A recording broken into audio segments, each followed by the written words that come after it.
ಭಾರತದ ವಾಯು ಪ್ರದೇಶದಲ್ಲೂ ಕೂಡ ಪಾಕ್ ವಿಮಾನಗಳು ಹಾರಾಟ ಮಾಡೋ ಹಾಗಿಲ್ಲ. ಮೇ 27ರವರೆಗೆ ಪಾಕ್ ವಿಮಾನಗಳ ಹಾರಾಟಕ್ಕೆ ಸಂಪೂರ್ಣವಾಗಿ ನಿರ್ಬಂಧ ಹೇರಲಾಗಿದೆ. ಪಾಕಿಸ್ತಾನಕ್ಕೆ ಹೋಗುವಂತ ಯಾವುದೇ ವಿಮಾನಕ್ಕೂ ಈ ಅವಕಾಶ ಇರೋದಿಲ್ಲ. ಭಾರತದ ವಾಯುನೆಲೆಯಲ್ಲಿ ಪಾಕ್ ವಿಮಾನಗಳ ಹಾರಾಟ ಇರೋದಿಲ್ಲ. ಭಾರತದ ಏರ್ ಸ್ಪೇಸ್ ಅನ್ನು ಕೂಡ ಕ್ಲೋಸ್ ಮಾಡಲಾಗಿದೆ. ಪಾಕಿಸ್ತಾನ ಮೊದಲು ಈ ಕ್ರಮವನ್ನು ಮಾಡಿತ್ತು. ಪಾಕಿಸ್ತಾನದ ಏರ್ ಸ್ಪೇಸ್ ಅನ್ನು ಕ್ಲೋಸ್ ಮಾಡಲಾಗಿದೆ. ಈಗ ಭಾರತದ ವಾಯು ಪ್ರದೇಶವನ್ನು ಕೂಡ ಕ್ಲೋಸ್ ಮಾಡಲಾಗಿದೆ. ಜಗದೀಶ್ ಇದರ ಬಗ್ಗೆ ಮತ್ತೆ ಡೀಟೇಲ್ಸ್ ಅನ್ನು ಕೊಟ್ಟು ಹೋಗ್ತಾರೆ. ಜಗದೀಶ್, ಭಾರತದ ವಾಯು ಪ್ರದೇಶವನ್ನು ಕೂಡ ಕ್ಲೋಸ್ ಮಾಡಲಾಗಿದೆ. ಈಗಾಗಲೇ ಪಾಕಿಸ್ತಾನದ ವಾಯು ಪ್ರದೇಶವನ್ನು ಕೂಡ ಅವರು ಕ್ಲೋಸ್ ಮಾಡಿದ್ದಾರೆ. ಇದರಿಂದ ಭಾರತಕ್ಕಾಗುವಂತಹ ನಷ್ಟ ಏನು, ಪಾಕಿಸ್ತಾನಕ್ಕಾಗುವಂತಹ ನಷ್ಟ ಏನು ಅಂತ? ವಾಸು, ಕಳೆದ 2 ದಿವಸಗಳ ಹಿಂದೆ ಪಾಕಿಸ್ತಾನ ಏನಂದ್ರೆ ತನ್ನ ವಾಯು ನೆಲೆಯನ್ನು ಸಂಪೂರ್ಣವಾಗಿ ಕ್ಲೋಸ್ ಮಾಡಿತ್ತು. ಯಾವುದೇ ಕಾರಣಕ್ಕೂ ಸಹಿತ ಭಾರತದ ವಿಮಾನಗಳು ಅಲ್ಲಿ ಅವರ ವಾಯು ನೆಲೆಯಲ್ಲಿ ಹಾರಾಟ ಮಾಡೋದಕ್ಕೆ ನಿಷೇಧವನ್ನು ಹೇರಿತ್ತು. ಈಗ ಮುಂದುವರಿದ ಏನಂತಂದ್ರೆ ಭಾರತವು ಸಹಿತ ಏನಂದ್ರೆ ತನ್ನ ವಾಯು ನೆಲೆಯಲ್ಲಿ ಅಂದ್ರೆ ಯಾವ ಪರಿಮಿತಿ ಬರುತ್ತಲ್ಲ ಆ ಪರಿಮಿತಿಯ ಒಳಗಡೆ ಪಾಕಿಸ್ತಾನದ ಯಾವುದೇ ವಿಮಾನಗಳನ್ನು ಹಾರಾಟ ಮಾಡೋದಕ್ಕೆ ಏನಂದ್ರೆ ಅವಕಾಶ ಮಾಡಿಲ್ಲ. ಅದನ್ನು ಸಂಪೂರ್ಣವಾಗಿ ನಿಷೇಧವನ್ನ ಮಾಡಿ ಘೋಷಣೆಯನ್ನ ಮಾಡಿದೆ.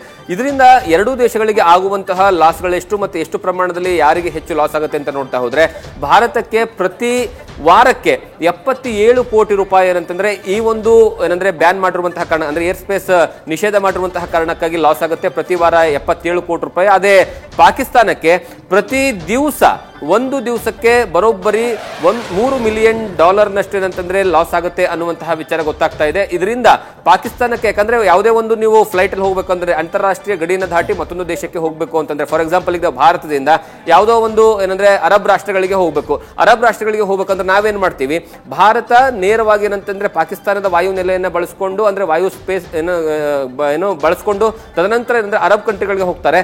ಆ ಒಂದು ವಾಯು ನೆಲೆಯನ್ನ ಬಳಸ್ಕೊಂಡಿರುವಂತಹ ಕಾರಣಕ್ಕಾಗಿ, ಆ ಏರ್ ಸ್ಪೇಸ್ ಅನ್ನ ಬಳಸ್ಕೊಂಡಿರುವಂತಹ ಕಾರಣಕ್ಕಾಗಿ ಯಾವುದೇ ದೇಶ ಇದ್ರೂ ಸಹಿತ ಆ ಒಂದು ದೇಶಕ್ಕೆ ಒಂದು ಇಂತಿಷ್ಟು ಅಮೌಂಟ್ ಅಂತ ಕೊಡಬೇಕಾಗುತ್ತೆ.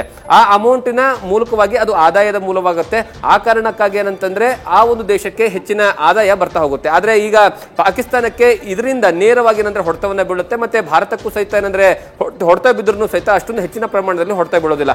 ಆ ಕಾರಣಕ್ಕಾಗಿ ಈಗ ಪಾಕಿಸ್ತಾನ ಇದರಿಂದನೂ ಸಹಿತ ಬರುವಂತಹ ಆದಾಯವನ್ನ ಕಡಿತ ಮಾಡಿಕೊಳ್ಳುವಂತಹ ಏನಂದ್ರೆ ಹುಚ್ಚುತನಕ್ಕೆ ಬಿದ್ದಿದೆ ಅನ್ನುವಂತಹ ವಿಚಾರ ದೊಡ್ಡ ಮಟ್ಟದಲ್ಲಿ ಚರ್ಚೆ ಆಗ್ತಾ ಇದೆ. ಮತ್ತೆ ಅದರ ಜೊತೆಗೆ ಕೇವಲ ಅದೊಂದೇ ಮಾತ್ರ ಅಲ್ಲ, ಯಾಕಂದ್ರೆ ನೀವು ಯಾವುದೇ ಒಂದು ಅಂತಾರಾಷ್ಟ್ರೀಯ ಮಟ್ಟದಲ್ಲಿ ಗಡಿಯನ್ನು ದಾಟಿ ಹೋಗಬೇಕಾದಂತಹ ಸಂದರ್ಭದಲ್ಲೂ ಸಹಿತ ನೇರವಾಗಿ ಅದರ ಏನಂದ್ರೆ ಎಫೆಕ್ಟ್ ಅಂದ್ರೆ ಅದರ ಪ್ರೈಸ್ ಏನಿದೆ ಜನಸಾಮಾನ್ಯರ ಮೇಲೆ ಹಾಕ್ತಾರೆ. ಫಾರ್ ಎಕ್ಸಾಂಪಲ್ ಈಗ ನಾನೀಗ ಭಾರತದಿಂದ ಯಾವುದೊಂದು ಗಲ್ಫ್ ಕಂಟ್ರಿಗೆ ಹೋಗ್ತಾ ಇದ್ದೀನಿ. ಆ ಗಲ್ಫ್ ಕಂಟ್ರಿಗೆ ಹೋಗ್ಬೇಕಾದ್ರೆ ಆ ಏರ್ ಸ್ಪೇಸ್ ಅನ್ನ ಬಳಕೆ ಮಾಡ್ಕೊಳ್ಳೋದಕ್ಕೆ ಏನು ದುಡ್ಡನ್ನ ಕಟ್ತೀವಲ್ಲ ಅದು ಜನಸಾಮಾನ್ಯರ ಮೇಲೆ ಏನಂದ್ರೆ ಏನು ವಿಮಾನಯಾನಗಳು ಹಾಕ್ತವೆ.